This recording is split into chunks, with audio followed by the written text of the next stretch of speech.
ऑगस्टमध्ये श्रावण सुरू होताना अनेक भागात जोरदार पावसाची शक्यता आहे. महाराष्ट्रात पाऊस कसा असेल याचा आढावा घेण्यासाठी आपण भारतीय हवामानशास्त्र विभागाने दिलेल्या दीर्घकालीन अंदाजाच्या पावसाच्या नकाशांचा आधार घेणार आहोत. या नकाशामध्ये हिरवा रंग गडद होत गेलेल्या भागामध्ये पावसाची शक्यता जास्त असते. पहिल्या टप्प्यात 13 ते 20 ऑगस्टमध्ये महाराष्ट्रातल्या प्रत्येक जिल्ह्यातली स्थिती आपण आता पाहू.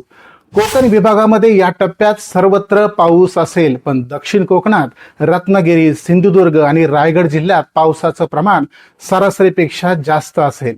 मुंबई परिसरासह ठाणे आणि पालघर जिल्ह्यातही जोरदार पावसाची शक्यता आहे.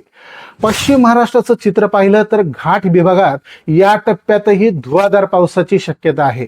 त्यालगतच्या भागात म्हणजे पुणे, सातारा, सांगली आणि कोल्हापूर या जिल्ह्यांच्या पश्चिम भागातही जोरदार आणि सरासरीपेक्षा जास्त पावसाचा अंदाज आहे. अहिल्यानगर आणि सोलापूर जिल्ह्याच्या पश्चिम भागात सरासरी इतका पाऊस होण्याचा अंदाज आहे. उत्तर महाराष्ट्राचं चित्र पाहिल्यास नाशिक, धुळे आणि जळगाव जिल्ह्यात या टप्प्यात सरासरीपेक्षा जास्त पाऊस राहील. नाशिकच्या पूर्व भागात पावसाचं प्रमाण जास्त राहण्याची शक्यता आहे. नंदुरबार जिल्ह्यात काही भागातच चांगल्या पावसाचा अंदाज आहे.